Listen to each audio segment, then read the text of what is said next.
What's up, fight fans? This is Kurt DeVille with Counterpunch Boxing News, and of course, I have some new news for you. I know a lot of people has actually been had mixed emotions, and mixed comments about Teddy Atlas's, pound for pound list. But understand something. It's his personal opinion. He's a very experienced trainer slash commentator, and the one thing he knows boxing. So, a lot of people are butthurt over Gennady Golovkin not being on the list. But, he gives his reasons on why he's not on the list. So if you think, you'll be pissed off about Gennady Golovkin, wait until you hear mine. Okay? So I'm going to give my own pound for pound list, and mine is because of performances, and it's from late to current. So it's not something that could happen. It's the list right now. It's before all some big dynamic fights are coming to head. But I want to tell you what my list is, so let me explain. Number one would be Vasily Lomachenko. He's just done a lot. Gold Olympian, probably one of the best amateurs ever, or one of the best ever amateur fighters. And, when you're on that particular pedigree, your standards are automatically higher. That's why in his second fight, he was fighting Orlando Salido, which a fight that I feel he should have won. I think that he did win that fight. I feel that Lawrence Cole, the referee, played a good hand in him losing. A lot of times, and it's weird for me, my opinion, of course. A lot of Texas referees, man, in the state of Texas, I scratch my head on a lot of the things they do. I think they're corrupt, because every time, it's always some controversy in a Texas rep. Look at Russell Mora, right? Russell Mora was a fight, and Beku and I forget who he was fighting. I can't remember the guy's name right now, but that ref, it was a terrible fight. It was a very terrible refereed fight, and I think Lawrence Cole played a good hand in it, because there was so many low blows and illegal, moves and tricks of Orlando Salido, to the point where, when you're getting low blowed, just like Mbeku. God, who was that? Who did Mbeku fight? And it was a known fighter too, and he went on to... It'll come to me. But anyway, when you get sidetracked by fouls and low blows to the point where you just can't focus, and concentrate on your game plan, that's when the ref's supposed to help you out. And in this case, Lawrence Cole should have done a much better job, So again, it's nothing against Texas refs, but I just feel a lot of them are crooked, So then he moves up in weight very quickly. He fights Rocky Martinez. Then he takes out Nicholas Walters. And Nicholas Walters, he did have a long layoff, but, Nicholas Walters is the guy that, dethroned Donaire,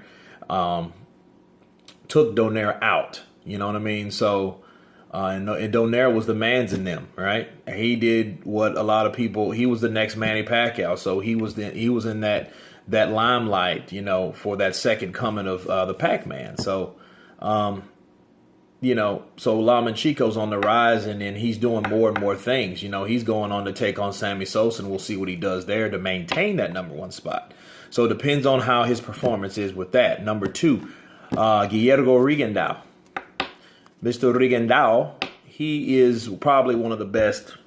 His last fight, he broke a dude's jaw, and speaking back again of Donito Donaire, he took him to school, and one thing about Donaire, he's an humble guy, and he was the one, he'll tell you firsthand on how slick and how gifted Guillermo Rigondeaux was. Now the powers that be won't allow him to, fight the fights that he really wants, because I would really love a fight between the best, which is Rigondeaux and Lomachenko. I think they were the most gifted fighters around right now, that are fighting right now.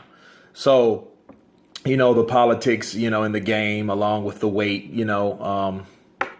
complications, probably that fight won't happen. But Rigondeaux is one of the best gifted fighters. I just hate, he's discriminated against or whatnot. But, the guy is gifted. Number 3, Terrence Crawford. Terrence Crawford, I feel, I think in the next 5 years, I've done a video about this, he's going to be the next Mayweather,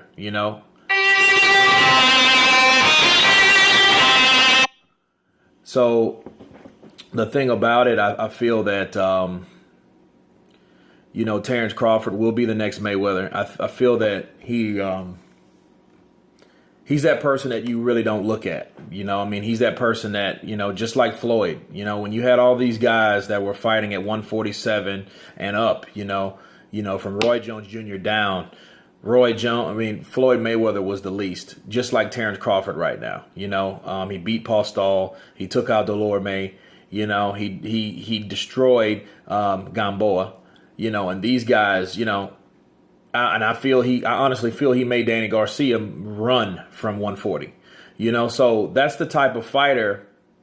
And then he just recently dominated Molina. John Molina. So I feel that he would be the number 3 spot. If he goes up to 147 and then start taking guys out much bigger than him, he could easily take over Rigondeaux, because I don't think Rigondeaux will stay consistent. However, Rigondeaux is number 2 and Terrence Crawford number 3. Number 4, Keith One-Time Thurman. Okay, and a lot of people ask, well, why Keith One-Time Thurman? Simple. Keith One-Time Thurman has beat the people, and he's done it in dynamic fashion. One of his toughest fights was Sean Porter. But understand, Keith One-Time Thurman was once that avoided fighter. Nobody wanted to fight him. Mayweather ducked him. A lot of fighters ducked him. Danny Garcia, he could only run for so long. He's going against Danny Garcia in March. So we have to see in probably, less than a month. So we want to see how that fight comes up and see if he maintains that number 4 slot. But when he beat Sean Porter, he showed me that he was the real deal.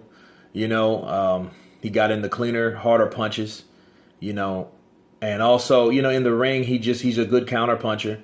But I am interested to see on what he does with Danny Garcia. Can he take him out? And I'm really anticipating that fight. But he's done everything well. He's taken out his opponents, and he's done it in dynamic fashion again. So number 4 belongs to Keith Thurman. Number 5 is Sergey Kovalev. And the reason people say, oh, well, what about Andre Ward? Well, he's coming. He's much down on the list. But Kovalev, the reason why he's dominated everyone in his path, I feel that he actually beat Andre Ward. I think that Andre Ward, it was a close fight, but the knockout distinguished the winner. You know what I mean? Because you can't have a fight that close and then, you know what I'm saying? Like, if you have a close fight, you have to see who inflicted more pain on the next person. And then that was Sergey Kovalev. I have it 7-5 for Kovalev simply because of the knockdown. It's simple. No bias, no anything like that. I love Andre Ward, but Sergey Kovalev, despite what he said outside the ring, that has nothing to do with what he did in the ring. This is all about performance here, not what you do out of the ring, not your personality, not your remarks or whatever, the kind of person you are, nothing like that.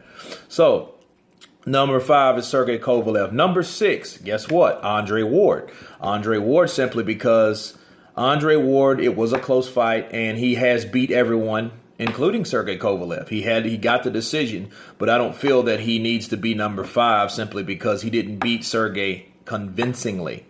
Now, however, if he has a rematch and he does, pick him up, the funny thing about this list, it always changes, right? So he could go up, probably to number 3 or 4 because, who knows? All these fights are in the future. So this is the list right now before all these fights. So Andre Ward, winner of the Super 6. He beat Froch. He beat Kovalev. He beat everyone. Everyone. He hasn't lost a fight. That's Andre Ward. Number 7, Chocolatito Gonzalez. And the reason why it's number 7, besides up, because other guys outshine him simply because there's really nobody in his division to really, I mean, he beat Quadras. Yeah, he beat Quadras, but he took a lot of punishment. Both of his eyes were swollen. You know what I'm saying? And you could tell he was in a tough fight. You can tell his conditioning is really good. If it weren't for his conditioning and his constant aggression, Quadras could have easily took that fight. It was a very good fight. I love seeing fights like that. You know what I mean? Because it was very competitive. But again, there's no one else there. There's no one that Chocolatito can compare his skills to. So he's kind of like by himself. He kind of reminds me of Roy Jones Jr. in the early 2000s. There was no one to fight. You know what I'm saying? There was no one came close to his skill set. So there was nothing to compare it to. You know what I mean? Like Tyson, like other fighters, Larry Holmes. They all had this same problem for a very long time. And Chocolatito's no exception. Number 8, Gennady Golovkin. Despite his last performance against Kell Brook, it was rumors that he was sick. It's really not important. He did take him out.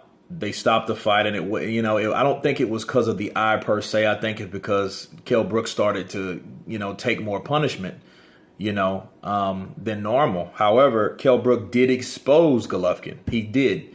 He started tightening his defense and using the ring, and that's how you beat Golovkin. And I think that fight would have went a totally different way if it wasn't for the injury. But Golovkin was starting to get to him. And, and all the other fighters that Golovkin has fought, they've been in the top 10, at least at the top 15, and he's taken them out. He has taken them out by KO. And that's everyone that he fought. So the way that, his skill set, he's a clever guy. He has no special moves or anything like that. He's not the slickest fighter, but he's precise and he's very accurate. And his technique is, his balance is impeccable, and he has great snap on his power, which again, that goes back to your balance. And again, Gennady Golovkin, we have to see what happens with, his fight with Danny Jacobs, because that's coming soon, very soon, coming next month. So we have to see on what type of, what he does. But as of right now, he's number 8 on the list, and number 9 on the list, the fight that everybody wants to happen, is Canelo Alvarez. The reason why Canelo Alvarez is number 9 is because, his skill set. He has improved. He showed improvement.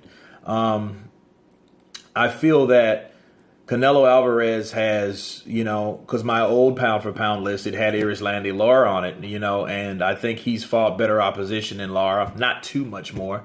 Because, Gennady Golovkin and Canelo Alvarez has kind of mirrored each other from the things that they've done, besides fight each other. They've made smaller guys come up to fight them, simply, to look for fights where it was obviously already guys in that weight class to fight.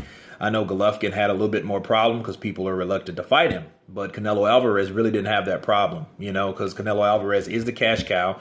He is the face of Golden Boy. So if you get in the ring with Canelo Alvarez, you are making $1 million plus, guaranteed. So he could have fought Andrade. He could have fought the Charlos or whatever. However, the people that he has got in the ring with, he has beat.